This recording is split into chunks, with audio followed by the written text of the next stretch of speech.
Hello everyone, welcome to the new blog. तर त्रिशाचा birthday तिला यावेळी फ्रेंडसोबत न करता तिला रिसॉर्टला जायचं होतं. तर आम्ही छान अशा रिसॉर्टला यावेळी गेलो होतो आणि मस्त असे हे कॉटेजेस होते. खूप छान हिल साईड हे रिसॉर्ट होतं. सुंदर अशी सीटिंग, छान असं वेदर, क्लाउड्स आले होते ज्या दिवशी आम्ही गेलो आणि थंड अशी हवा चालू होती. त्यामुळे एकदम रिलॅक्स फील करत होतो. छान असा आम्ही ह्या रिसॉर्टचा आनंद घेतला.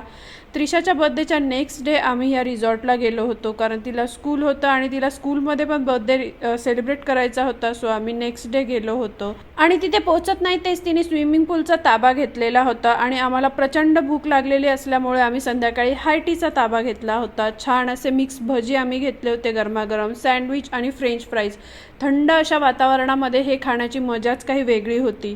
त्यानंतर पप्पा, राजेश आणि त्रिशा तिघं पण स्विमिंगचा आनंद घेत होते. मम्मी आणि मी मस्त तिथे साईडला बसून चिल करत होतो. रोजच्या त्या दगदगीच्या आणि कामाच्या व्यापातून बाहेर आल्यामुळे शांत आणि निवांत अशा वातावरणात खूप रिलॅक्स फील करत होतं. आणि इकडे पूलमध्ये राजेश, त्रिशा आणि पप्पांची तिघांची ही फुल ऑन धमाल मस्ती आणि मजा चालू होती.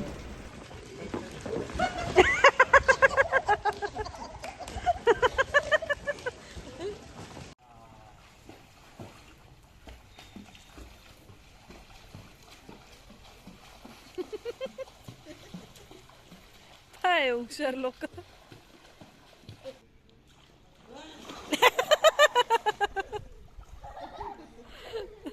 त्या तिघांची पूलमधली मस्ती करून झाल्यानंतर आम्ही मस्त असं इंडोर गेम्स खेळण्यासाठी आलो. कॅरम खेळायला खूपच मजा आली, कारण बऱ्याच वर्षांनी आम्ही हा गेम खेळत होतो.